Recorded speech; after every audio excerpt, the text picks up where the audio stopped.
저는 40대 직장인 여자입니다. 지금은 이혼한 상태지만 결혼 생활 동안 겪었던 일들을 한번 털어놓으려고 해요. 제 이야기를 듣다 보시면 아마 어이가 없으실 거예요. 저도 지금 생각하면 그때 제가 왜 그렇게 참고 살았나 싶거든요. 저는 남편보다 먼저 사회생활을 시작했어요. 대학 졸업하고 바로 취직해서 성실하게 일했고 제 앞가림은 제가 할 수 있는 사람이었죠. 월급도 꼬박꼬박 받으면서 저축도 열심히 했고요. 그래서 결혼할 때도 결혼자금 대부분을 제가 준비했습니다. 그때의 남편은 솔직히 돈이 거의 없었거든요. 당시 남편은 직장을 다니긴 했는데 월급이 그렇게 많지 않았어요. 저축한 것도 별로 없고 결혼을 한다고 해도 부모님한테 받은 것도 없고 그랬죠. 그래도 저는 괜찮았어요.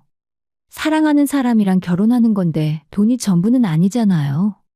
제가 좀 더 준비하면 되지 그렇게 별게 아니라고 생각했습니다. 처음엔 그래도 시댁에서 조금이라도 도움을 주시지 않을까 기대했어요.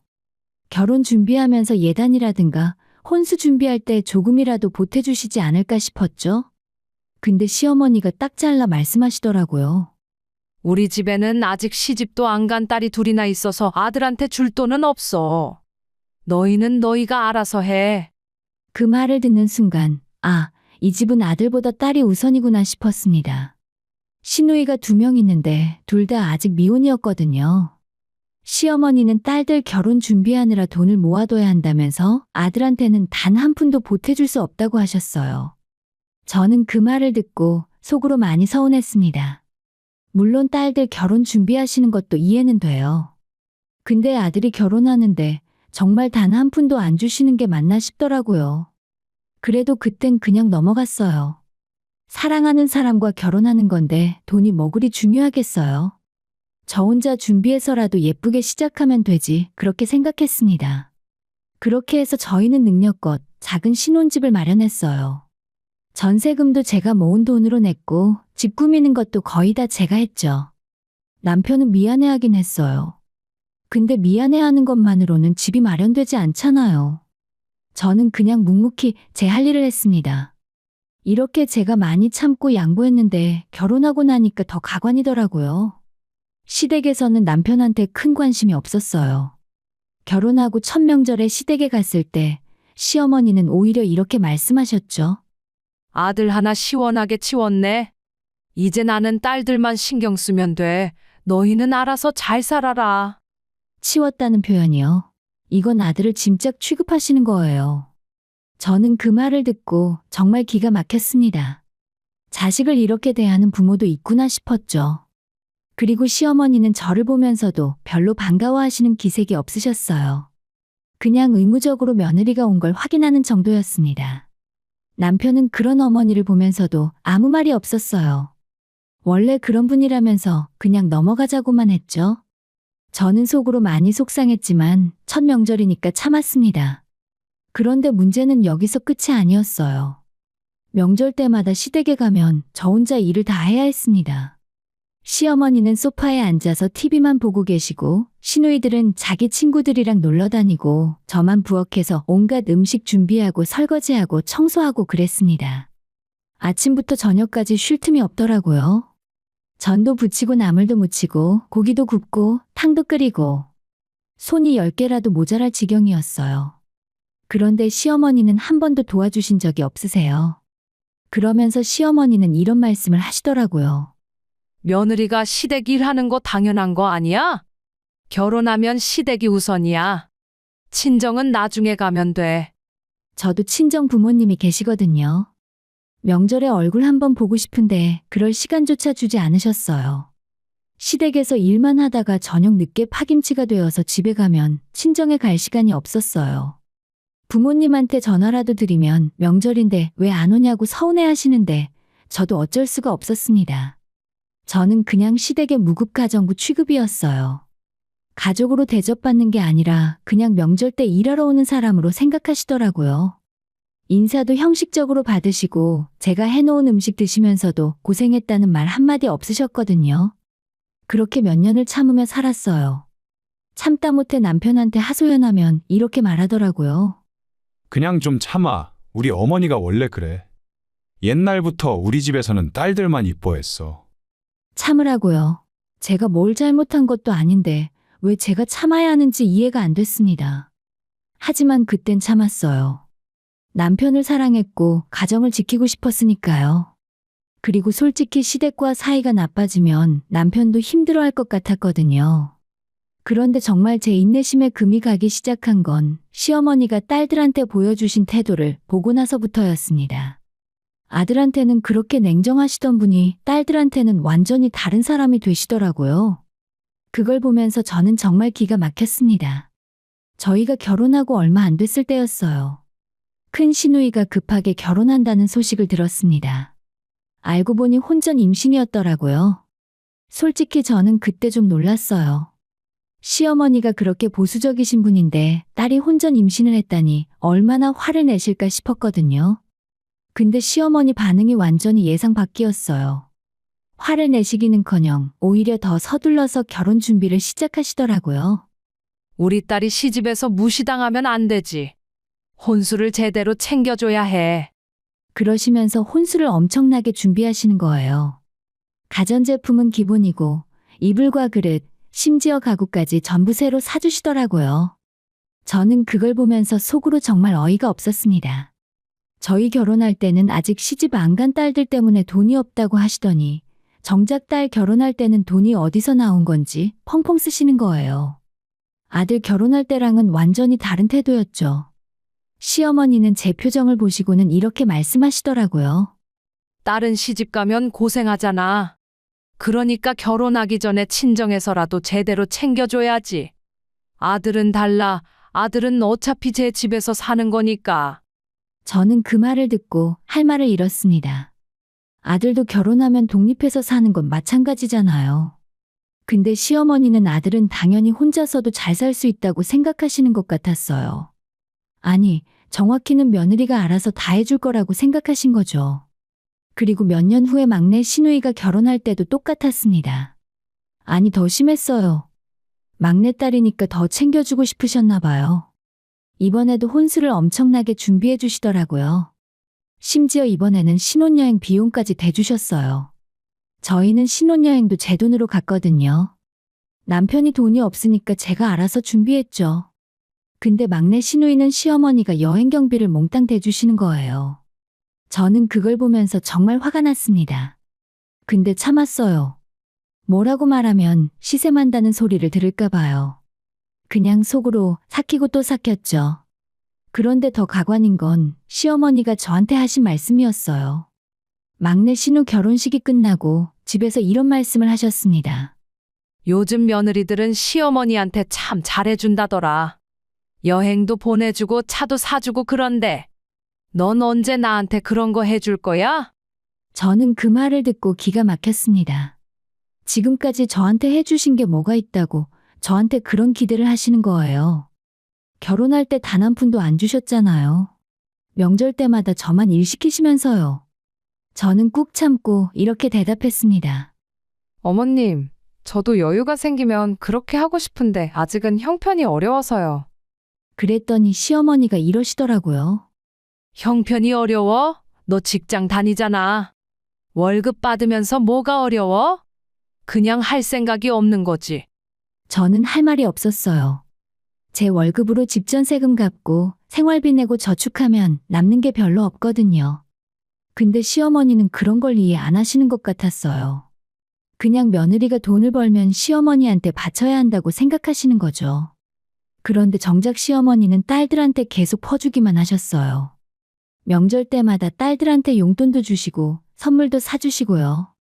손주들한테도 딸들 자식한테만 용돈을 주시더라고요. 제 아이들한테는 거의 안 주셨어요. 저는 그런 모습을 보면서 정말 서러웠습니다. 같은 손주인데 왜 이렇게 차별하시는 건지 이해가 안 됐어요. 아이들도 나중에는 알더라고요. 할머니가 사촌들한테만 용돈 주시는 것을요. 큰아이가 한 번은 저한테 물어봤어요. 엄마, 할머니는 왜 우리한테는 용돈 안 주세요? 우리가 뭘 잘못했어요? 저는 그 말을 듣고 가슴이 찢어지는 것 같았습니다. 아이들이 무슨 잘못이 있겠어요. 그냥 시어머니가 며느리 자식은 멀게 느끼시는 거죠. 그날 밤 저는 정말 많이 울었습니다. 제가 서러운 것도 서러운 건데 아이들까지 상처받는 게 너무 힘들었어요.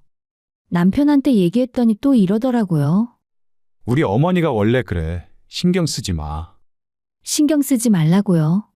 제 아이들이 차별받는데 어떻게 신경을 안 써요. 저는 그때 남편한테도 실망했습니다. 이 사람은 정말 가족을 지킬 생각이 없구나. 그냥 평생 자기 어머니 편만 들겠구나 싶었죠. 그렇게 몇 년을 더 참으며 살았습니다. 근데 제 인내심도 한계가 있더라고요. 그리고 결정적인 사건이 터졌습니다. 결혼하고 한참 시간이 흘렀습니다. 그 사이에 시아버지가 돌아가셨어요. 시아버지는 젊었을 때부터 건강이 안 좋으셨는데 결국 말년에 병원 신세를 지시다가 세상을 떠나셨죠. 장례식 때도 저는 당연히 모든 일을 도맡아 했습니다. 조문객 응대하고 3일 내내 거의 못 자면서 일했어요. 시어머니는 그때도 딸들 옆에만 계시면서 우시더라고요. 저한테는 며느리 이것 좀 해줘 저것 좀 해줘 지시만 하셨죠. 남편 일은 슬픔도 있을 텐데 싶어서 저는 그냥 묵묵히 일했습니다. 장례를 치르고 나니 시어머니는 혼자 사셔야 하는 상황이 됐습니다. 시어머니는 강남에 있는 오래된 아파트에서 예전부터 계속 살고 계셨습니다. 그 집은 시아버지가 젊었을 때 장만하신 집인데 수십 년 동안 살면서 집값이 엄청나게 올라 있었어요. 저는 그때 솔직히 생각했습니다. 시어머니가 나중에 그 집을 팔게 되더라도 그건 저희랑 상관없는 일이겠구나. 왜냐하면 지금까지 시어머니가 저희한테 해주신 게 아무것도 없었으니까요. 경제적으로든 정서적으로든 지원받은 게 없었거든요. 그렇게 몇 년이 또 흘렀습니다. 시어머니는 혼자 사시면서 가끔 전화하셔서 이것저것 심부름을 시키셨어요. 병원 모시고 가라, 마트 가서 장 받아달라, 뭐 그런 것들이요. 저는 직장 다니면서 아이들 키우느라 바빴지만 그래도 최대한 할 수 있는 건 해드렸습니다. 근데 시어머니는 그런 것도 당연하게 받아들이시더라고요. 고맙다는 말씀은 한 번도 안 하셨어요. 좀 더 자주 오면 안 되냐? 오히려 이런 식으로 말씀하셨죠. 그러던 어느 날 남편이 갑자기 집에 들어오더니 이렇게 말했어요. 어머니가 집을 파셨대. 저는 그러셨구나 하고 별 생각 없이 넘어갔습니다. 시어머니 혼자 사시기엔 그 집이 너무 크기도 했고 관리하기도 힘드셨을 거예요. 아마 작은 집으로 옮기시려나 보다 생각했죠. 근데 며칠 후에 남편이 또 말하더라고요. 어머니가 앞으로 우리 집에 오시겠대. 저는 그 말을 듣고 깜짝 놀랐습니다. 잠깐만, 그게 무슨 소리야? 언제 그런 얘기 나왔어? 나한테는 아무 말도 없었잖아. 남편이 머뭇거리면서 대답했어요. 어머니가 갑자기 연락하셔서. 나도 방금 들었어. 곧 오신대. 저는 정말 기가 막혔습니다. 우리 집에 들어오시는 건데 저한테는 상의도 없이 일방적으로 통보하시는 거예요. 저는 남편한테 화를 냈죠. 당신, 이게 말이 돼? 우리 집인데 내 동의도 없이 어떻게 그냥 데려와? 근데 남편이 이러는 거예요. 어머니가 혼자 사시기 힘드시잖아. 우리가 모셔야지. 유일한 아들인데 어쩔 수 없어. 어쩔 수 없다고요? 저는 정말 어이가 없었습니다.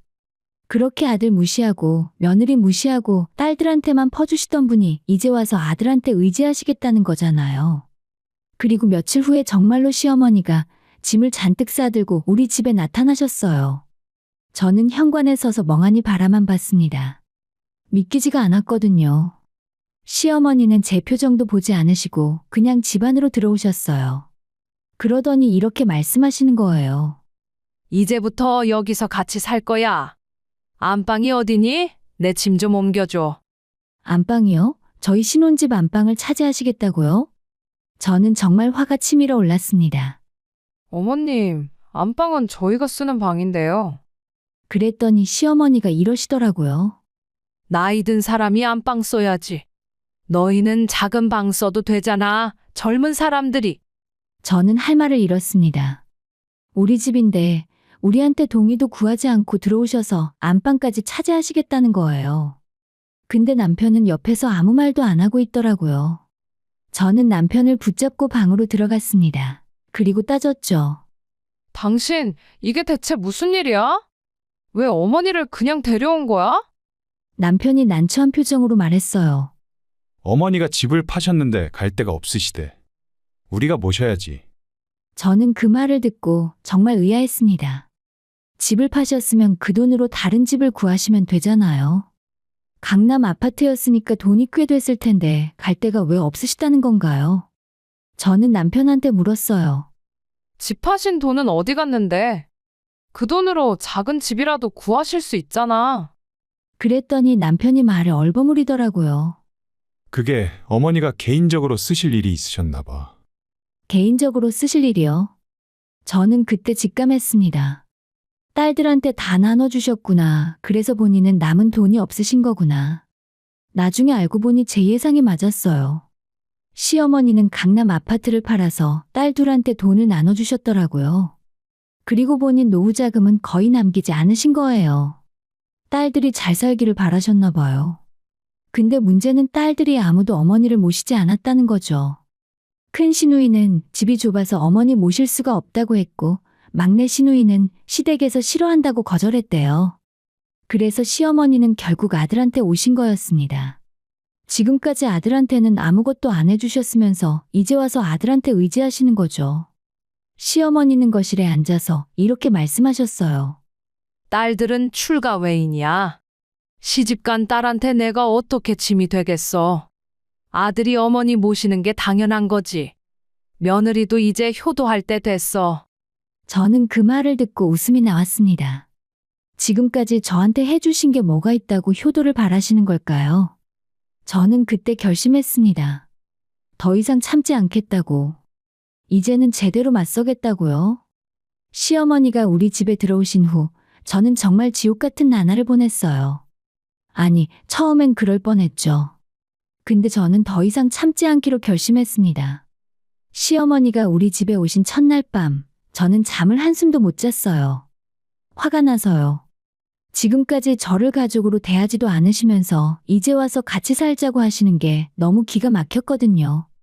다음날 시어머니가 아침 일찍 부엌으로 나오셨어요. 그리고 이렇게 말씀하시더라고요. 아직 아침 준비 안 했어? 나 밥 먹어야 하는데. 저는 그냥 소파에 앉아서 핸드폰만 보고 있었어요. 시어머니가 다시 말씀하셨죠. 못 들었어? 아침 차려야지.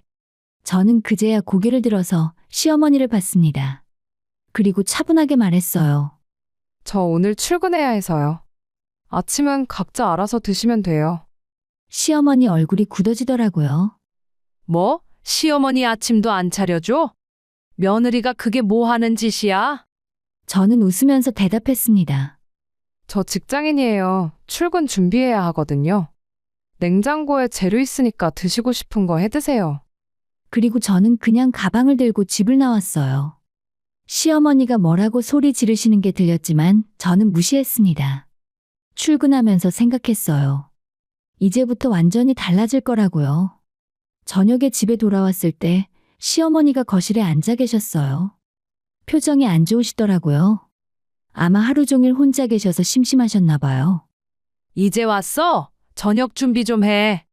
나 하루 종일 굶었어. 저는 가방을 내려놓으면서 말했습니다. 어머님, 저도 직장에서 일하고 왔어요. 피곤해서요. 오늘은 대충 배달 음식 시켜 먹어요. 뭐? 배달 음식? 시어머니한테 배달 음식을 먹으라고? 네, 저도 오늘 요리할 기운이 없어서요. 치킨 시킬까요? 중국 음식 시킬까요? 배달시키자는 말에 시어머니는 화가 나신 듯 방으로 들어가셨어요. 저는 그냥 치킨을 시켜서 아이들이랑 먹었습니다. 시어머니는 방에서 안 나오셨고요. 며칠이 그렇게 흘렀어요. 저는 일부러 집안일을 거의 안 했습니다. 청소도 안 하고 밥도 안 하고 빨래도 최소한만 했어요. 시어머니는 점점 불만이 쌓이시는 것 같았어요. 일주일쯤 지났을 때 시어머니가 드디어 폭발하셨습니다. 야, 이게 대체 무슨 짓이야? 며느리가 집안일도 안 하고 밥도 안 하고? 이게 말이 되니? 저는 태연하게 대답했어요. 어머님이 그러셨잖아요. 저를 딸처럼 생각하신다고. 그래, 딸처럼 생각하지. 그럼 딸들처럼 대해주세요. 어머님이 딸들한테 집안일 시키셨나요? 딸들은 친정와도 편하게 쉬잖아요. 저도 그렇게 해주세요. 시어머니 얼굴이 새빨개지셨어요. 네가 지금 나한테 대드는 거야? 대드는 게 아니라 공평하게 해달라는 거예요. 어머님이 딸들한테는 돈도 주고 혼수도 챙겨주고 온갖 걸 다 해주셨잖아요. 저한테는 뭐 해주신 게 있어요? 시어머니가 말문이 막히셨는지 한참을 아무 말도 못 하시더라고요. 저는 계속 말했습니다. 결혼할 때도 돈 한 푼 안 주셨고 명절 때마다 저만 일 시켰고 손주들도 차별하셨잖아요. 그러고는 이제 와서 저한테 효도 받으려고 하세요? 저도 사람이에요. 그동안 참고 살았지만 이제는 못 참겠어요. 딸처럼 대우해 주시든지 아니면 따로 사세요. 저는 그렇게 말하고 방으로 들어갔습니다. 가슴이 두근두근거렸어요. 제가 이렇게 대들다니 저도 믿기지 않았거든요. 근데 후회는 안 됐어요. 오히려 속이 시원했습니다. 그날 밤 남편이 저한테 와서 말했어요. 여보, 어머니가 많이 서운해하셔. 당신이 좀 참아줄 수 없어? 저는 남편을 똑바로 쳐다봤습니다. 당신, 지금 진심으로 하는 말이야? 나한테 또 참으라고? 어머니가 연세도 있으시고. 연세가 있으면 뭐든 해도 돼? 며느리는 사람도 아니야? 당신 어머니가 나한테 어떻게 했는지 알기는 해. 남편이 말을 못하더라고요. 저는 쏘아붙였습니다. 당신 어머니는 딸들한테만 집값 다 나눠주고 우리한테는 집만 떠넘겼어. 그게 맞는 거야? 당신은 그게 괜찮아? 그건 어머니 돈이니까 어머니 마음이잖아. 그래, 어머니 돈이니까 어머니가 알아서 하시는 게 맞지. 나도 그 돈 한 번도 탐낸 적 없었잖아. 근데 왜 우리한테 모시라고 하는 거야? 딸들한테 가시든지 해야지. 저는 그날 밤 남편하고 크게 싸웠어요. 남편은 어머니 편만 들고 저는 더 이상 참을 수 없다고 했죠. 결국 남편은 아무 말도 못하고 거실로 나갔습니다. 다음 날부터 저는 더 확실하게 행동했어요. 아이들도 친정에 보냈습니다. 시어머니한테 손주 돌봄까지 떠넘기고 싶지 않았거든요. 그리고 집안일은 완전히 손을 놨어요. 시어머니는 처음에는 화를 내시다가 나중에는 지쳐 보이셨어요. 본인이 직접 밥도 해 드시고 청소도 하시고 그러시더라고요. 며느리한테 기대했던 대접은 전혀 받지 못하시니까요. 일주일이 채 안 돼서 시어머니가 큰딸한테 전화하시더라고요. 제가 옆에서 다 들었어요. 얘야, 너가 엄마 좀 데리러 와라. 여기는 못 살겠다. 그렇게 시어머니는 큰 시누이 집으로 가셨습니다. 저는 속으로 쾌재를 불렀죠. 드디어 내쫓는데 성공했구나. 근데 저는 거기서 끝낼 생각이 없었어요. 이제부터가 진짜 시작이었습니다.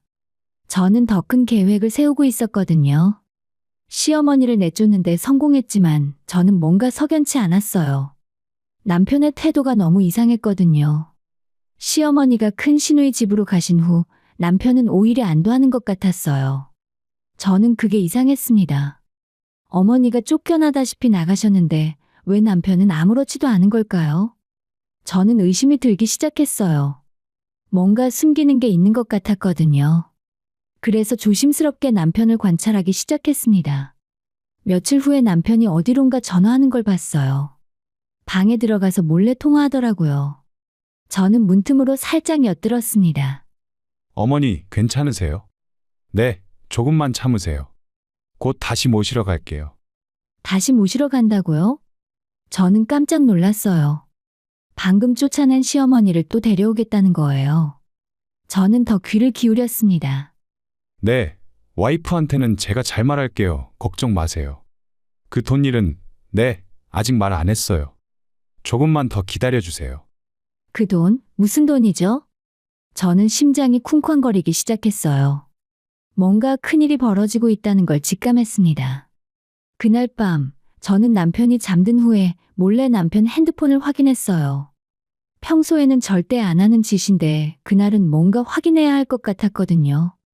핸드폰을 열어보니 시어머니와 주고받은 문자 메시지가 있었어요. 저는 그걸 읽으면서 온몸에 소름이 돋았습니다. 아들아, 그 돈 잘 받았지? 투자 잘해서 돈 많이 벌어라. 며느리한테는 비밀이야. 네, 잘 쓸게요. 곧 큰 돈 벌어서 효도할게요. 투자요? 시어머니가 남편한테 돈을 주셨다고요? 저는 믿을 수가 없었어요. 강남 아파트 팔아서 딸들한테만 나눠주신 줄 알았는데 아들한테도 준 거였어요. 저는 더 메시지를 읽어 내려갔습니다. 그리고 더 충격적인 내용을 발견했죠. 아들아, 투자금 날렸다고? 사채까지 썼어? 그럼 어떡해? 제가 잘못했어요. 돈을 많이 잃었어요. 그럼 어쩔 수 없지. 당분간 내가 너희 집에 들어가 있을게. 잘 안 되면 나중에 며느리 집이라도 팔아서 주면 되잖아. 저는 그 메시지를 읽고 손이 떨렸습니다. 이게 대체 무슨 소리예요? 시어머니와 남편이 짜고 저를 속인 거였어요. 시어머니가 우리 집에 온 것도 계획된 일이었고 나중에 제 집까지 팔아서 빚을 갚으려고 했던 거예요. 저는 더 이상 참을 수가 없었어요. 바로 남편을 깨웠습니다. 일어나! 당장 일어나! 남편이 놀라서 벌떡 일어났어요. 아, 왜 그래? 저는 핸드폰을 남편 얼굴에 들이댔습니다. 이게 뭐야? 설명해봐. 남편 얼굴이 새하얘지더라고요. 저는 소리쳤어요. 어머니한테 돈 받았어? 그걸 투자한다고 날렸어? 사채까지 썼다고? 여보, 그게 그게 뭐야? 나한테 말도 안 하고 이런 짓을 했어? 우리 집까지 팔려고 했어? 제 말이 끝나자마자 남편이 무릎을 꿇더라고요. 미안해. 나도 어쩔 수가 없었어. 어쩔 수가 없었다고? 당신은 나를 완전히 바보로 만들었어. 저는 그날 밤 남편한테서 모든 걸 다 들었습니다. 시어머니가 강남 아파트를 팔 때 딸들한테만 준 게 아니었어요. 남편한테도 돈을 나눠주셨더라고요. 근데 그 돈을 비밀로 하라고 하셨대요. 남편은 그 돈으로 주식 투자를 했다가 전부 날려버렸어요. 그리고 더 벌겠다고 사채까지 쓴 거였죠. 결국 빚만 엄청나게 늘어난 거예요. 시어머니는 그 사실을 아시고 가진 돈을 모두 남편에게 준 뒤에 저희 집에 들어와서 시간을 벌기로 한 거였습니다. 그리고 나중에 제 집을 팔아서 빚을 갚으려고 한 거예요. 저는 정말 기가 막혔습니다. 그동안 멍청한 척하던 남편이 사실은 시어머니와 짜고 저를 속인 거였어요. 며느리를 완전히 호구로 본 거죠. 당신이 그런 사람이었어? 남편이 계속 빌었습니다. 미안해. 정말 미안해. 다시는 안 그럴게. 빚도 내가 갚을게. 무슨 돈으로 갚아? 빚이 얼마인데? 남편이 고개를 숙이면서 대답했어요. 8천만 원. 저는 그 자리에 주저앉았습니다. 8천만 원이요. 그걸 어떻게 갚아요? 남편 월급으로는 몇 년이 걸릴지 모를 일이었습니다. 저는 그날 밤 잠을 한숨도 못 잤어요. 머릿속이 복잡했거든요. 남편을 믿었는데 배신당했고 시어머니는 처음부터 저를 이용할 생각이었고 모든 게 계획된 사기극이었던 거예요. 다음 날 저는 결심했습니다. 이제는 정말 끝장을 봐야겠다고. 더 이상 이 가족과는 같이 살 수 없다고요.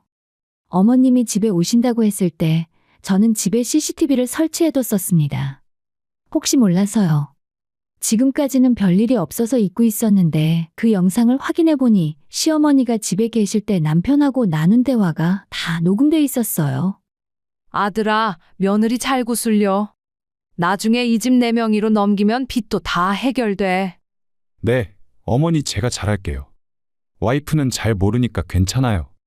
저는 그 영상을 증거로 확보했습니다. 그리고 변호사를 찾아갔어요. 당연히 이혼하려고요. 변호사는 제 이야기를 듣더니 말했습니다. 이건 명백한 사기예요. 증거도 충분하고요. 이혼 소송에서 무조건 유리합니다.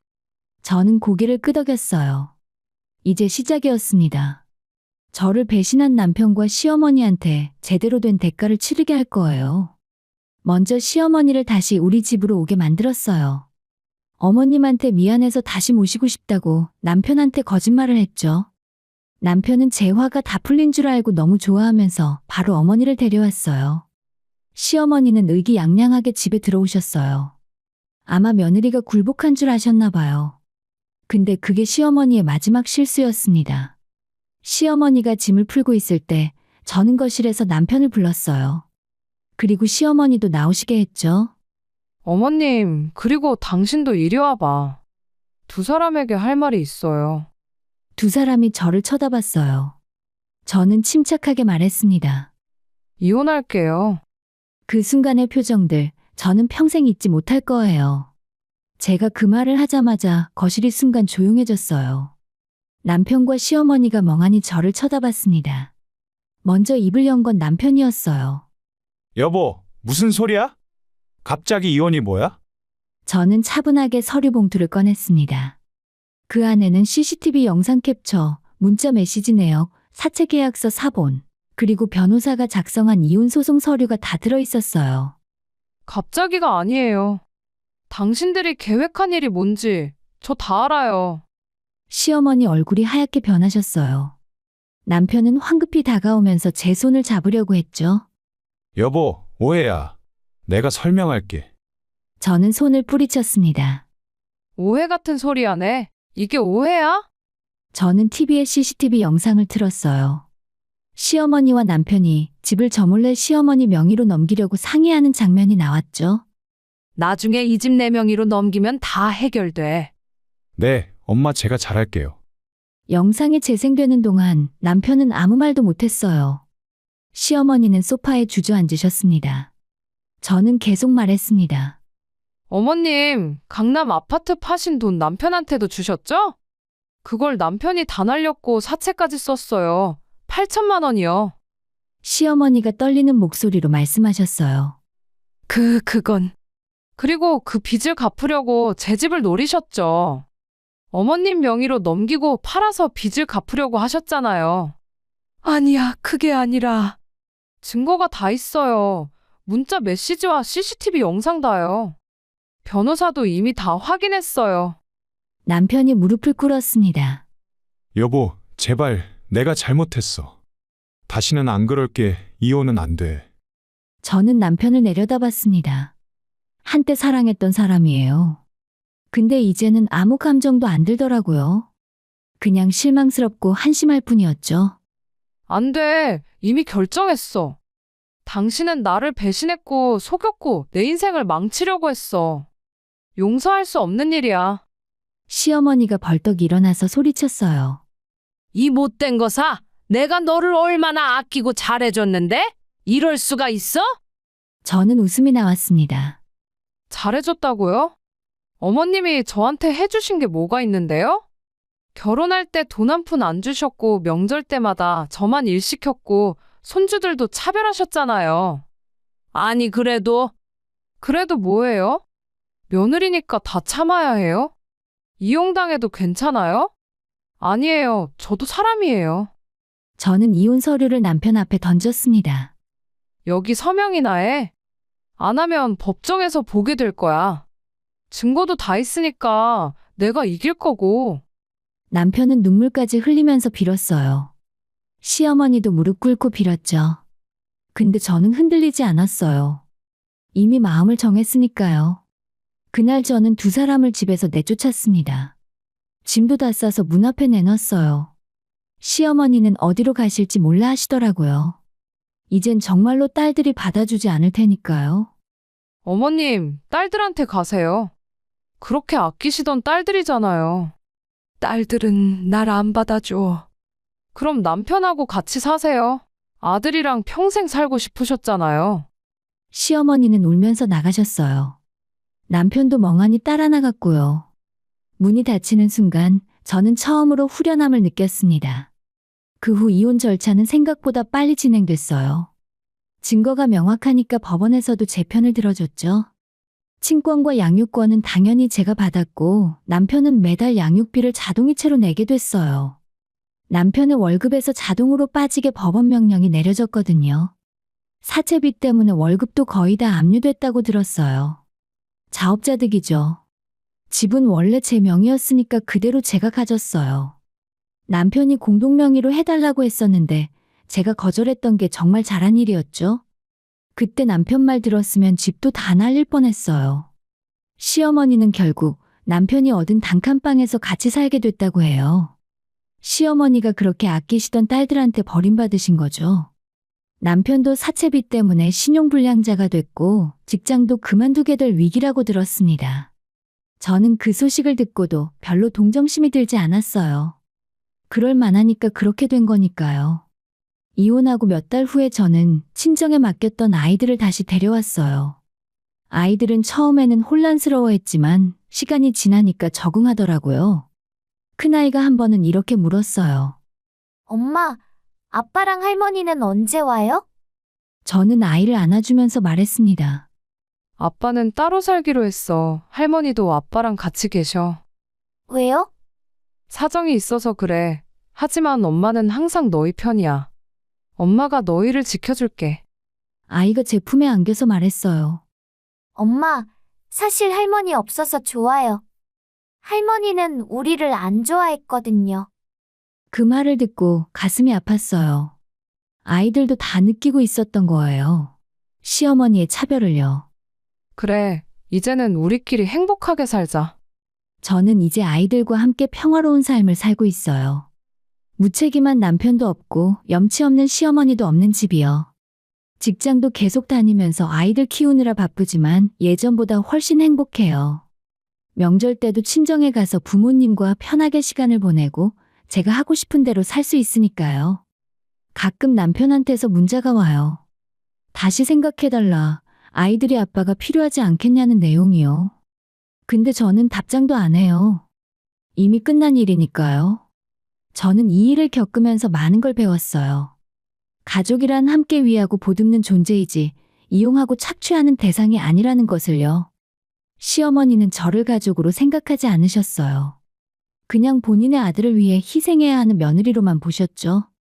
남편도 마찬가지였고요. 저는 그들에게 가족이 아니라 이용 대상이었어요. 하지만 진짜 가족은 달라요. 아이들과 친정 부모님, 이 사람들이 진짜 가족이에요. 서로 아끼고 존중하고 사랑하는 사이죠. 저는 이제 그런 가족들과 함께 살고 있어요. 더 이상 참지 않아도 되고 차별받지 않아도 되고 무시당하지 않을 수 있습니다. 참는 게 능사가 아니에요. 누구든지 존중받을 자격이 있습니다. 멀리 돌아왔지만 저는 이제야 제 인생을 되찾았습니다.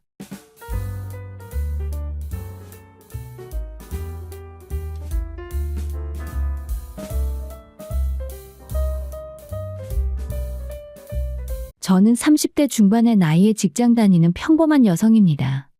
결혼한 지는 이제 2년 남짓되었고 어느새 한 남자의 아내이자 사회 속의 한 구성원으로 살아가고 있어요. 그렇게 두 역할 모두 결코 만만치는 않지만 서로를 이해하고 배려하며 감정이 상하지 않도록 노력하다 보니 함께 사는 이 삶에도 조금씩 익숙해지고 있는 것 같습니다. 예전엔 겨우겨우 일어나서 헐레벌떡 빈속으로 출근하던 아침들이 일상이었죠. 그런데 지금은 조금 달라졌습니다. 아침 준비로 바쁜 와중에도 남편과 서로에게 작은 주전부리를 입에 넣어주며 간단하게나마 아침을 챙겨주는 여유가 생겼습니다. 그런 소소한 일상이 쌓이니 함께 출근하는 길도 더는 힘겹게만 느껴지지 않더군요. 함께하는 기쁨이라는 것이 이런 것이구나. 요즘 저는 그 의미를 새삼 깨달으며 살아가고 있습니다. 아직 아이가 없어 그런 여유를 누릴 수 있는지도 모르겠습니다. 하지만 제 곁에서 저보다 저를 더 챙겨주는 이 사람과 함께라면 아이가 생기고 새로운 변화가 찾아와도 그리 고단하지만은 않을 것 같다는 생각이 듭니다. 제 입장에서 남편이 참 고마운 사람이라서 그런 것 같아요. 가끔은 이 사람과 결혼하길 정말 잘했구나 라는 생각을 하곤 합니다. 20살에 대학 진학으로 서울에 올라온 이후 자취생활만 10년을 넘게 했어요. 그땐 정말 평생 혼자 사는 것이 가장 편할 거라 생각했었던 적도 있습니다. 가족과 함께 지내며 듣던 잔소리와 복잡한 분위기에서 벗어나서 혼자 살게 되면 그렇게나 자유로울 수가 없었거든요. 물론 때때로 그 소란스러움이 그립고 외로움에 젖기도 하지만요. 그래서였을 겁니다. 남편처럼 곁에 있는 것만으로도 마음이 편안해지는 사람이 아니었다면 저는 아마 결혼을 쉽게 결심하지 못했을 것입니다. 남편은 따뜻한 말투를 가진 사람이에요.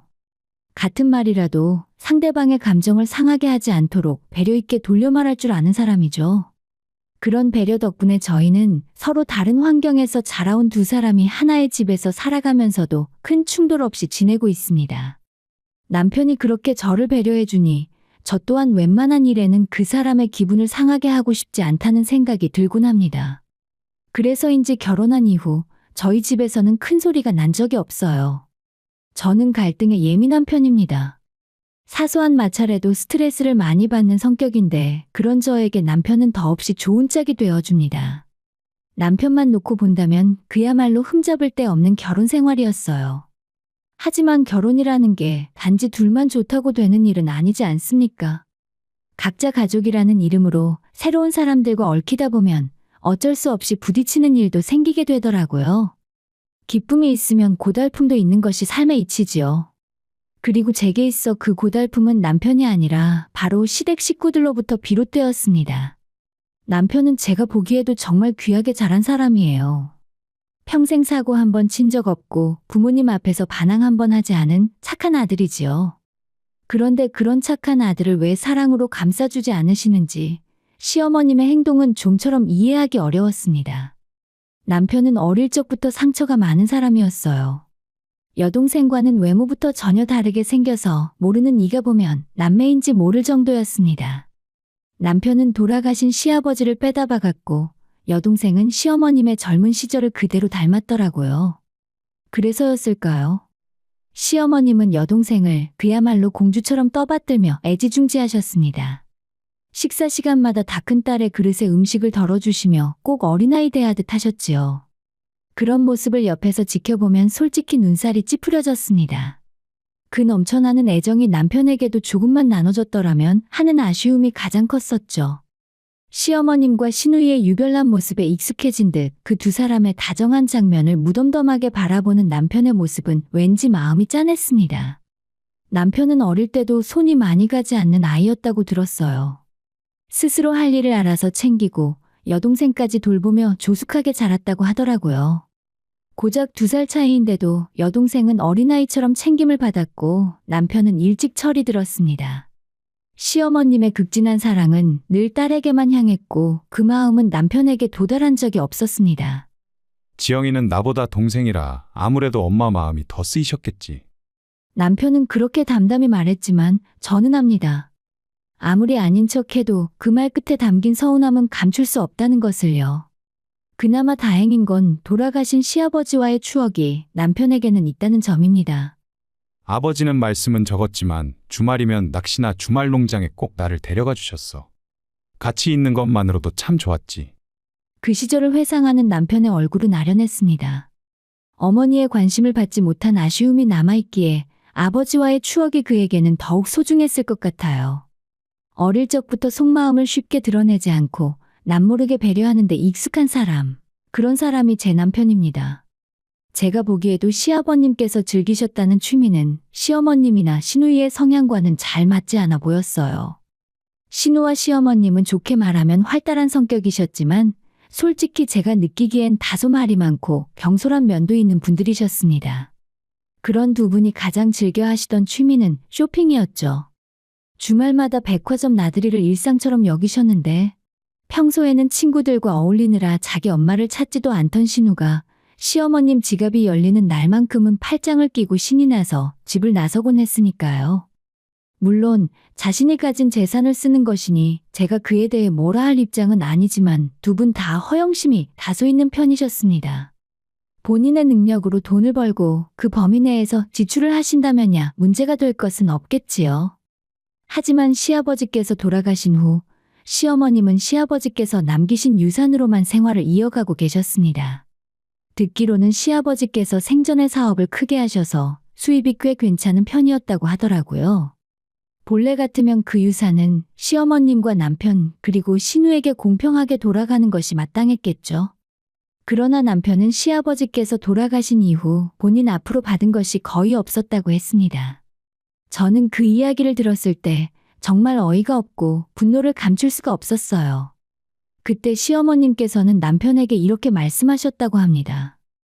너희 아버지랑 내가 피땀 흘려 일군 재산으로 너 대학까지 무사히 보내놓았다. 이제 그 사람이 떠났으니 나도 내 노후를 생각해야 하지 않겠니? 너 키워내는데 부모로서 할 도리는 다 했고 내가 노후 준비가 안 되어 있으면 결국 나중엔 너에게 부담이 되잖니. 나중에 네가 장가 가서 철이 들어도 내가 어느 정도 손에 쥐고 있어야 사돈이며 며느리 앞에서 체면도 서고 말이다. 그 몇 마디의 말로 마치 본인만을 위한 변명처럼 느껴지는 그 말을 하며 시어머님은 남편 몫의 유산을 사실상 다 가져가셨습니다. 제가 정말 괘씸했던 건 남편의 몫은 그렇게 아무렇지 않게 가져가시면서도 시누이 몫으로 돌아가야 할 유산은 고스란히 따로 떼어두셨다는 점이었어요. 어쩌면 자식 대접이 이렇게도 극명하게 다를 수 있는 걸까 싶더라고요. 만약 가정 형편이 어려워서 정말 돈에 눈이 돌아갈 만큼 급박한 상황이라면 또 모르겠지만 그런 것도 아니었습니다. 돈이 아깝다기보다 저는 그 차별이 더 속상했던 거예요. 자신은 홀대하면서 여동생에겐 모든 걸 다 주는 모습을 보며 남편이 느꼈을 속상함을 생각하면 지금도 마음이 무겁고 아픕니다. 남편도 모를 리 없었겠지요. 10손가락 깨물어 안 아픈 손가락 없다지만 유독 더 아픈 손가락이 시누이라면 전혀 아프지도 않게 느껴지는 손가락이 바로 자신이라는 사실을 말입니다. 객관적으로 바라보아도 시어머님의 태도는 참 납득하기 어려운 부분이 많았어요. 아무리 딸이 자기와 닮아 특별한 정이 간다 해도 아들 역시 분명히 시어머님이 낳으신 자식이잖아요. 그런데도 하는 행동만 보면 마치 시누이만 친딸이고 남편은 마치 밖에서 데려온 아이처럼 느껴지게 하셨습니다. 당연한 말이지만 제 친정에서는 저희 어머니께서 저와 언니를 똑같이 사랑해 주셨어요. 때때로 서로 엄마의 사랑을 조금 더 받겠다고 투닥거리기도 했지만 그건 애정이 기울어서가 아니었습니다. 모두가 알고 있었어요. 어머니도 언니도 저도 말이죠. 그래서 다른 가정에서 자식 차별이 있다는 이야기를 들어도 그건 늘 남의 이야기라고만 여겼습니다. 그런데 제 남편이 그런 대우를 받아온 사람이라는 사실이, 그리고 평생 그 상처를 품고 살아왔다는 사실이 너무 안타깝고 또 시어머님께 원망스러운 마음이 들었습니다. 남편이 성격에 결함이 있거나 부모 속을 썩일 만큼 문제 있는 사람이었다면 이해라도 해보려 했을지 모르겠습니다. 하지만 제가 누구보다 잘 아는 사람이에요. 성실하고 책임감 있고 조용한 가운데 묵묵히 노력하는 사람입니다. 오히려 시누이 쪽이 부모 속을 썩인 경우가 더 많았을지도 모릅니다. 정말 부모도 가지각색이구나 싶었어요. 편애하는 이유조차 알 수 없었기에 더 답답했지요.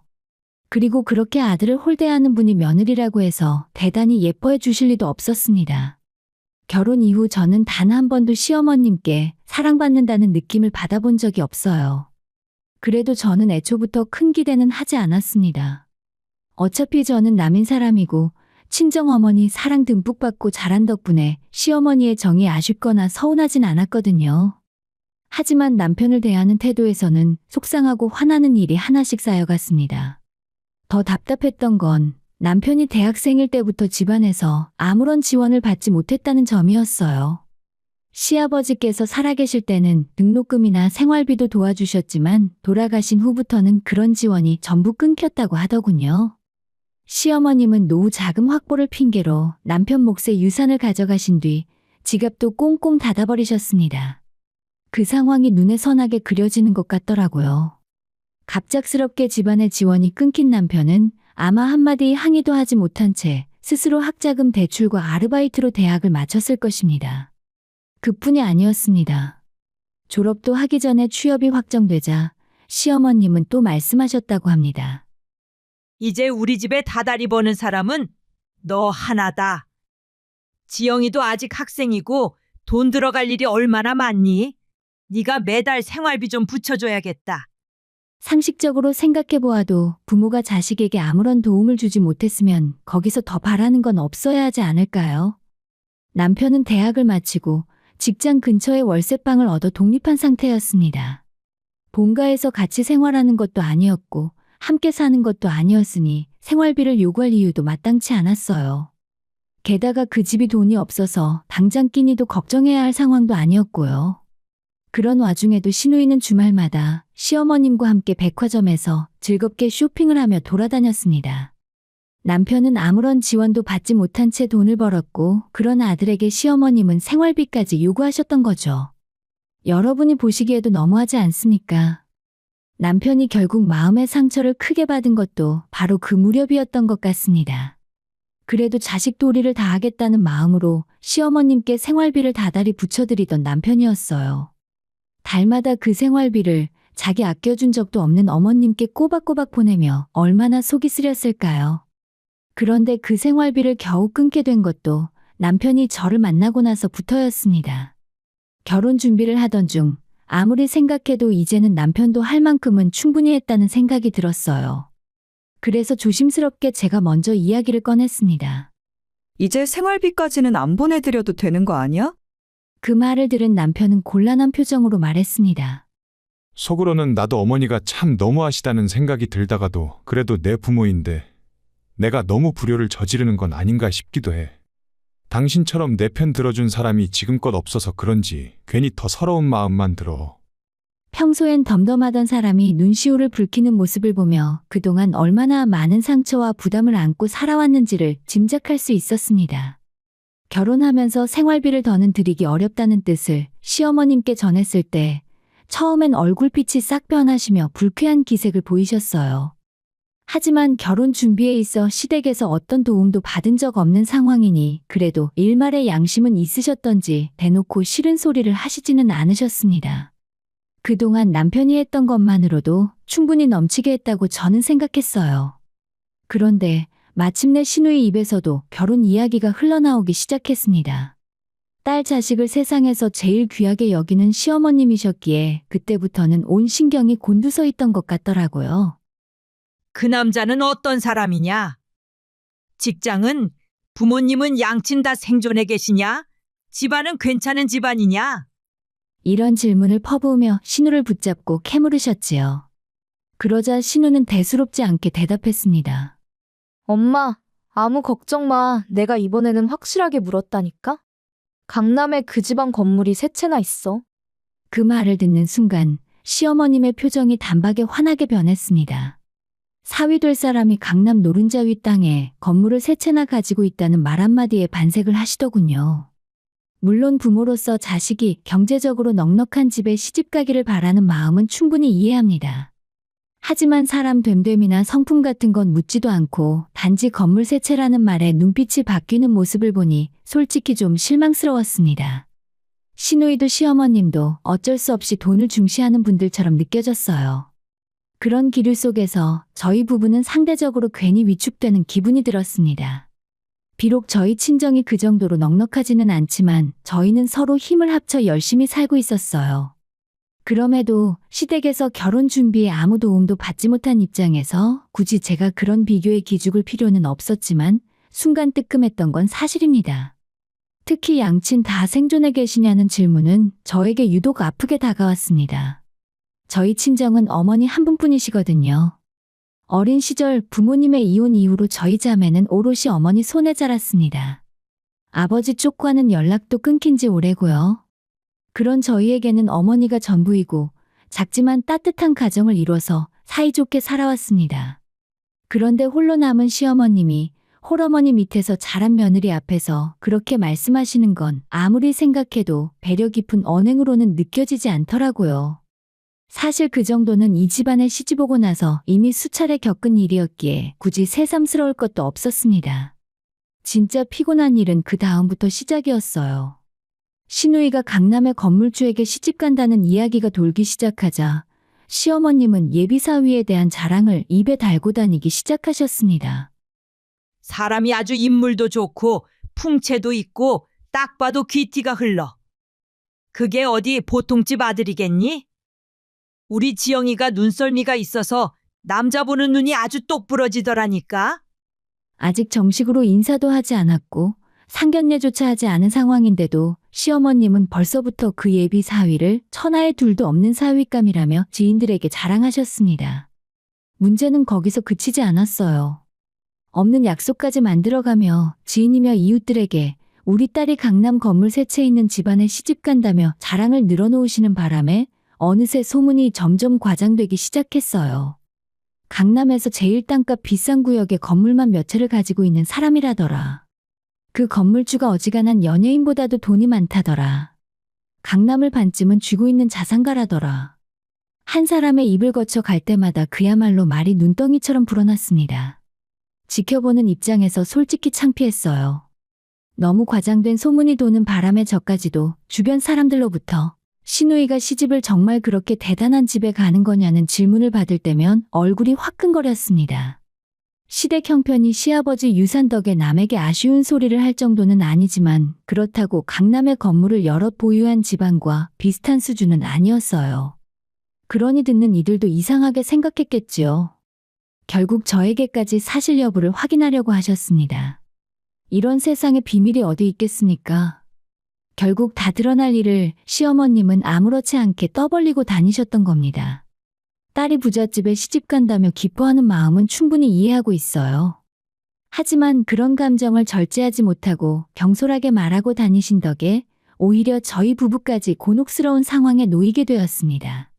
상견례조차 하지 않은 상황에서 예비 사위에 대한 자랑을 남편이나 저희는 자리에서 지겹도록 반복하시는 시어머님 덕분에 저희는 그 남자를 만나보기도 전에 이미 질릴 대로 질려 있었습니다.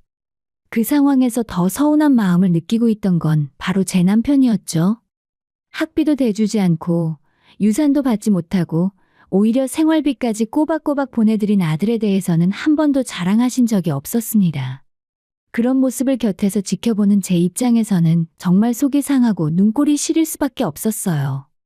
그러니 곧 사돈 될 사람임에도 불구하고 그 건물주라는 남자에게는 남편도 저도 좋은 인상을 품기 어려웠던 겁니다. 시누이는 당연히 입이 귀에 걸려 있었어요. 평소에는 돈을 펑펑 쓸 줄만 알았지 성실하게 일하거나 고정적인 수입을 꾸준히 버는 것에는 관심도 없던 사람이니까요. 대학은 그나마 이름 없는 곳을 간신히 졸업했지만 정식으로 직장 다닌 적은 한 번도 없었습니다. 지인들을 통해 간간히 파트타임 일만 몇 번 하며 살아왔고 사실상 집안에서 손 벌려 사는 것이 익숙한 삶이었어요. 그런 점들을 감안하면 그녀는 객관적으로 봐서 결혼 시장에서 크게 환영받을 만한 조건은 아니었습니다. 그런데 그런 그녀가 강남의 건물 세 채를 가진 남자와 결혼하게 생겼으니 얼마나 들떠 있었겠습니까? 결국 그 남자가 하는 말은 모두 옳은 줄로만 알고 맹목적으로 따랐겠지요. 심지어 시어머님과 시누이는 예비 사위에게 들었다며 돈 주고도 못 산다는 귀한 투자 정보까지 받아왔다고 자랑을 늘어놓기 시작하셨습니다. 우리 사위가 그러는데 그 자리에 투자만 하면 최소 수익이 2배는 무조건 나온다잖아. 이런 정보는 아무 데서나 들을 수 있는 게 아니고 부자들끼리 커넥션으로만 받는 건데 우리한테만 특별히 알려준대. 내가 사위를 봐도 진짜 제대로 된 사람을 본 덕 아니겠어? 저와 남편은 부동산이나 재테크에 특별히 아는 바가 없었습니다. 다만 성실하게 일하고 매달 월급 받아 살아가는 삶이 저희의 전부였기에 그런 투자 이야기는 그저 낯설고 한편으로는 허황되게까지 느껴졌어요. 세상에 정말 그렇게 돈 벌기 쉽고 간편하다면 누가 아침부터 밤까지 직장에 매여 땀 흘리며 살아가겠습니까? 물론 정말 부유한 사람들 사이에는 그런 정보가 오간다고도 들었지만 저희 같은 평범한 사람들 귀에까지 흘러올 리는 없잖아요. 그런데도 시어머님과 시누이는 그 예비 사위의 말을 철석같이 믿고 계셨습니다.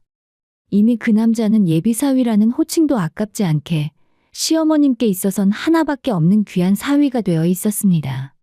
솔직히 저희 부부가 신경 쓸 일은 아니라고 생각했어요. 남편 역시 저와 함께 살아가며 결혼 이후에는 시어머님과 시누이 사이에서 얽히고 설킨 감정들 때문에 거리들을 많이 두며 관계를 정리해온 상태였습니다. 저희 부부는 이제 더는 시댁의 호구처럼 이용당하지 않고 스스로의 삶을 중심에 놓고 지내고 있었어요. 어머니, 괜히 헛돈 날리시는 거 아니에요? 제가 말린다고 해서 들으실 것도 아니시고 이제는 아들보다 만난 지 몇 달 되지도 않은 사위 말을 더 믿는 분이시잖아요. 솔직히 저도 더는 신경 쓰고 싶지 않아요. 남편의 말은 씁쓸하면서도 담담했습니다. 맞는 말이기도 했어요. 애초에 그 투자 정보라는 것도 저희에게 알려주신 게 아니라 시어머님 본인에게 들어온 이야기였으니까요. 판단 역시 시어머님 몫이 맞았습니다. 하지만 아무리 그래도 그 다음 시어머님의 발언은 정말 상식적으로도 이해가 되지 않았습니다. 내가 여유 자금이 좀 있었으면 우리 사위 하자는 대로 두말 않고 투자했을 텐데. 지영이 그런 집안에 결혼시키려면 혼수는 제대로 챙겨서 보내야 하잖아. 그렇게 다 쓰고 나면 딱히 남는 게 이 집 한 채뿐이야. 그래도 강남 건물주한테 시집 보내는데 우리 지영이 꿀리게 하면 안 되잖니. 그래서 말인데 사돈이 혼자 계시는 그 집 그거 처분해 보는 게 어떨까 싶어. 그 순간 저는 말문이 막혔습니다. 도대체 이런 사고방식이 어디서 나오는 걸까요? 자신이 투자할 여유가 없다면 투자를 포기해야 하는 게 맞는 것 아닙니까? 어떻게 그걸 당연하다는 듯 사돈 집을 처분해서 마련하라고 말할 수 있는 건지, 그것도 여유자금을 빌려달라는 것도 아니고 아예 집을 팔아서 그 돈으로 투자하라고 말하는 겁니다. 진심으로 그 투자에 확신이 있다면 자기 집부터 팔아야 하는 거 아닐까요? 아니, 너희 결혼하고 독립했잖아. 그리고 사돈도 혼자 사시잖니. 그럼 두 집이 살림을 합치면 사돈집 처분하는데 아무 문제도 없을 거 아니야? 그거 투자금만 넣으면 수익이 2배로 나온다는데 내가 설마 사돈 원금도 못 돌려드리겠어? 이쯤 되니 어이가 없었습니다. 잘 되더라도 본인은 수익을 챙기고 저희 어머니는 겨우 원금만 돌려받게 해주겠다는 식의 이야기였습니다. 아니, 상식적으로 생각해도 왜 제 어머니께서 번거롭게 집을 팔고 투자까지 하셔야 하나요? 그 번거로운 과정을 거쳐 얻는 이득이 제 어머니 것이 아니라 시어머님의 것이 될 거라면 그걸 왜 해야 하냐는 말입니다. 게다가 집 매매가 어디 그렇게 간단한 일입니까? 어떻게 그런 생각을 그것도 사돈에게 요구할 수 있는지 기가 막힐 따름이었습니다. 슬쩍 옆을 보니 남편의 얼굴은 평생 본 적 없던 분노로 물들어 있었어요.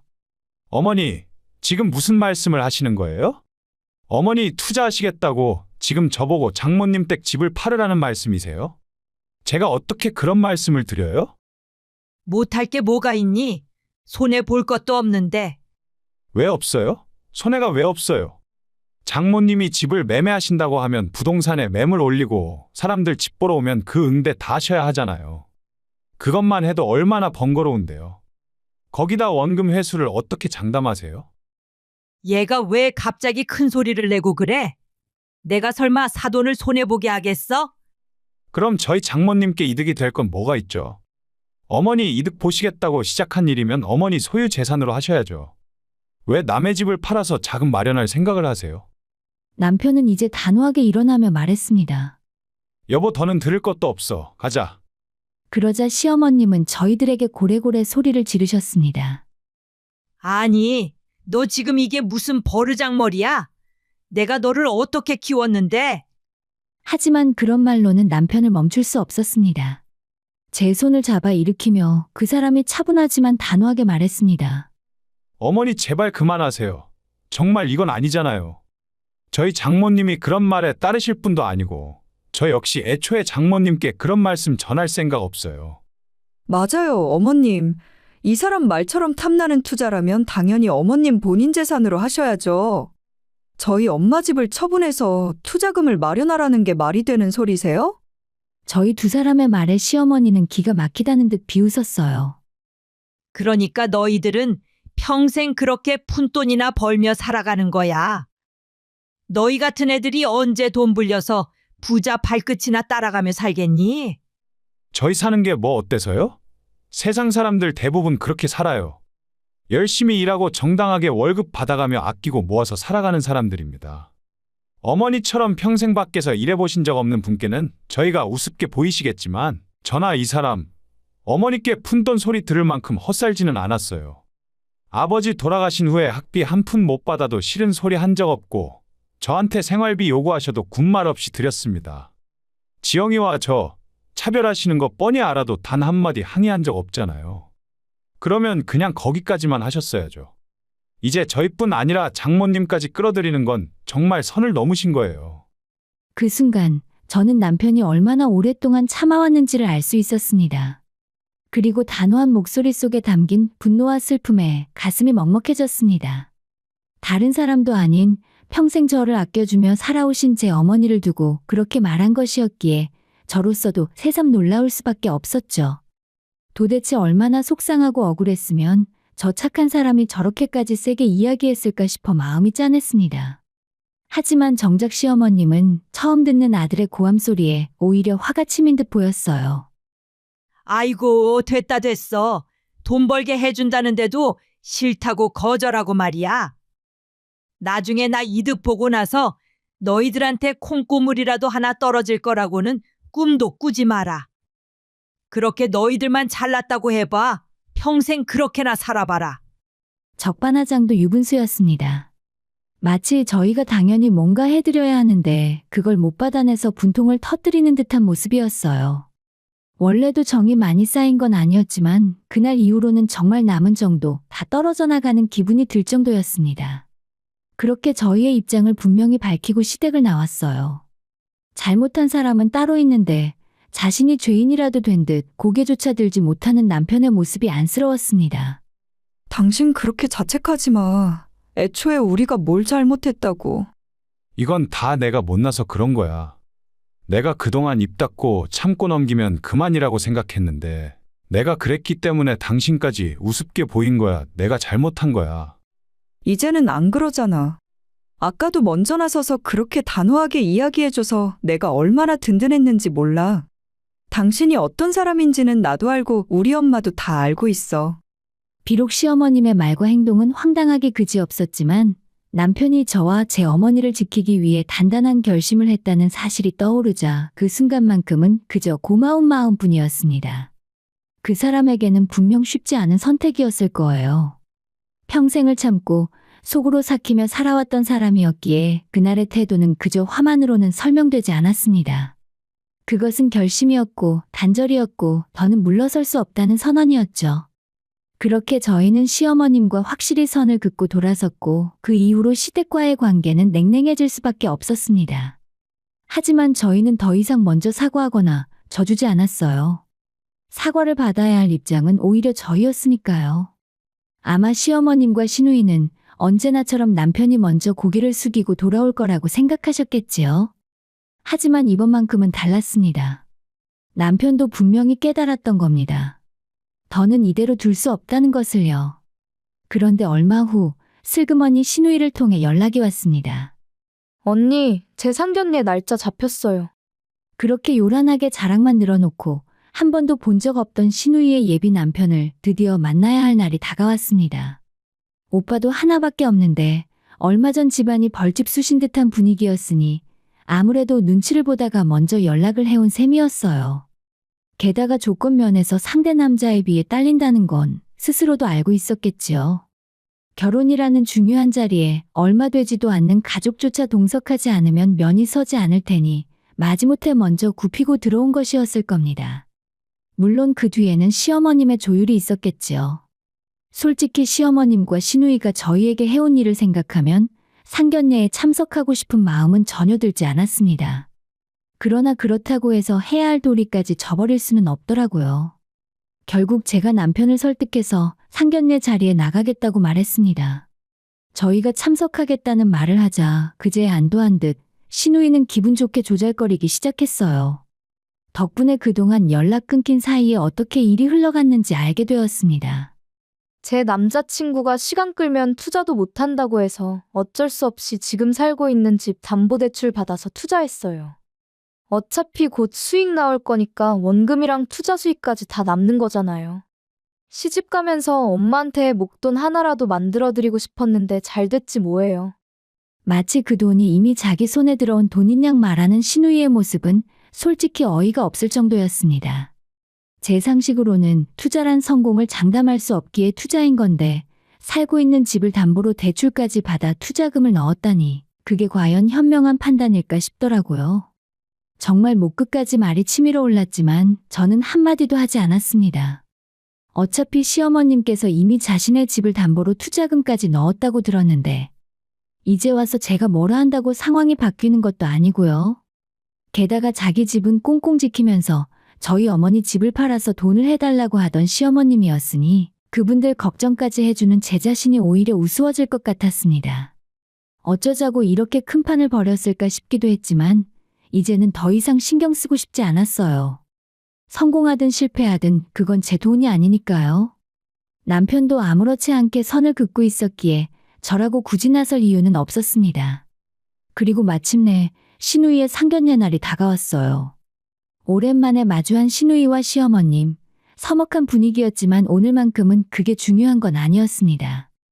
약속 시간보다 조금 일찍 도착해 기다리고 있었는데 상견례 시작 시간이 훌쩍 넘도록 예비 사위라는 사람은 나타나지 않았어요. 시간이 흐를수록 신우와 시어머님도 점점 초조한 기색을 감추지 못하셨습니다. 이 사람 왜 연락도 안 받아? 혹시 무슨 사고라도 난 거 아니야? 자기들끼리 허둥지둥하며 동요하는 사이 남편과 저는 그저 조용히 앉아 있었을 뿐입니다. 예, 그러지 말고 전화 한 번만 더 해봐. 시어머님이 다급하게 재촉하셨고 신우는 연거푸 전화를 걸었습니다. 그런데 갑자기 그녀의 얼굴이 사색이 되어버렸어요. 엄마 지금 이거 없는 번호라는데? 뭐, 그게 무슨 소리야? 상황은 분명 이상하게 돌아가고 있었습니다. 불그락 푸르락 얼굴빛이 실시간으로 변해가는 신우이와 시어머님은 계속해서 전화를 걸었고 당황한 목소리로 서로에게 소리를 치기 시작했어요. 하지만 그 모든 광경이 저희에겐 그저 피곤한 촌극으로 느껴졌습니다. 결국 그 상견례 날 강남에 건물이 세 채 있다는 그 예비 사위는 끝끝내 모습을 드러내지 않았습니다. 아니야, 그럴 리가 없어. 이게 다 무슨 일이야. 끝까지 상황을 부정하려 들던 모녀였지만 이제는 누구도 부정할 수 없는 사실이 명백해졌죠. 그 남자는 그 잘난 건물주 예비 사위라는 사람은 애초부터 시어머님과 시누이의 재산을 노리고 접근한 사기꾼이었습니다. 결혼 자금이며 집을 담보로 받은 대출금까지 이미 거액을 그에게 넘겨준 뒤였어요. 남편과 저만 제외하고 모두가 애써 외면했던 결과가 드러난 것뿐이었습니다. 그래서 솔직히 저희는 전혀 놀랍지 않더라고요. 상식적으로 생각을 해보면 저희 신우의 어떤 점을 보고 그토록 잘 나가는 남자가 모든 걸 줄 것처럼 했던 걸까요? 성공이 보장된 투자 정보까지 넘겨가며 시어머님의 환심을 사려들었다니 한 걸음 떨어져 바라보면 너무나 뻔히 보였던 일이었습니다. 하지만 사랑이라는 이름 아래 돈에 눈이 먼 사람들에게는 그런 경고가 보이지 않았던 것이겠지요. 그 후에 시어머님과 시누이는 경찰서며 은행이며 사방팔방을 뛰어다녔지만 결국 사기꾼은 흔적도 없이 사라졌고 돈은 단 한 푼도 회수하지 못했습니다. 그렇게 언제나 있어 보이려 애쓰던 시댁은 하루아침에 쫄딱 망하고 말았어요. 며칠 뒤에 시어머님에게서 연락이 왔습니다. 우리가 믿을 사람이 누가 있겠니? 엄마랑 네 동생이 이렇게 당장 길바닥에 나앉게 생겼는데 너는 그걸 그냥 보고만 있을 거야? 진짜 그 모습을 보며 정말 뻔뻔하다는 생각밖에 들지 않았습니다. 남편과 저희 가정을 그토록 무시하며 막말을 서슴지 않던 분이 막상 본인이 위기에 처하자 뜯어먹을 아들이 생각나셨던 거죠. 하지만 남편은 그런 상황에서도 단호했습니다. 오히려 저보다도 더 냉정하게 말했어요.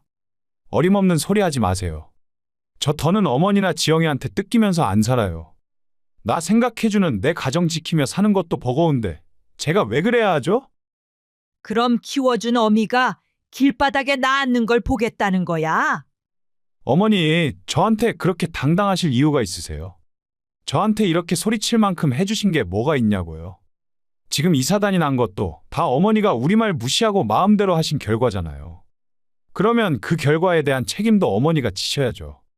한편으로는 남편이 그래도 어머니시니 한 번쯤은 흔들리지 않을까 싶었지만 그는 처음부터 끝까지 태도를 굽히지 않았습니다. 그제서야 저는 확신했어요. 남편은 더는 예전처럼 상처받고 끌려다니지 않을 것 같다고요. 그렇게 남편에게 평생 상처만 안겨주던 시댁과 완전히 절연하게 되었습니다. 집도 빼야 하는 상황에서 시어머님은 간신히 월세방 하나 얻어서 시누이와 함께 지낸다고 전해 들었어요. 좁디 좁은 방 안에서 생활력은 없고 허영심만 가득한 두 사람이 부대끼며 산다는 얘기를 전해 듣고도 저는 아무런 감정이 들지 않았습니다. 상황만 놓고 보면 안타까운 일이 맞지만 제 친정 어머니를 향한 그들의 태도를 생각하면 저는 그저 그들이 뿌린 씨앗을 수확한 것뿐이라는 생각이 들더라고요. 허영과 욕심 그리고 무시와 차별. 그 모든 것이 만든 결과를 스스로 짊어지는 건 너무도 당연한 일 아니겠습니까? 며칠 후에 남편은 제게 말했습니다. 당신 고생 많았어. 나 같은 사람 만나지 않았으면 애초에 이런 일을 겪을 일도 없었을 텐데. 장모님까지 엮으려고 했으니 당신이 얼마나 기가 막혔을까. 앞으로는 당신만, 우리 가정만 생각하며 살 거야. 아무리 혈육이라고 해도 나를 위할 줄도 모르는 사람에게 더는 내 인생 낭비하지 않을 거니까. 남편의 그 말을 들으며 저는 다짐했습니다. 저 역시도 앞으로 이 사람만 믿고 함께 살아가겠다고요. 시댁과는 이제 연락조차 하지 않습니다. 차라리 그 편이 훨씬 마음이 편하더군요. 저는 앞으로도 제 사람인 남편과 우리 가정을 소중히 지키며 살아가려 합니다.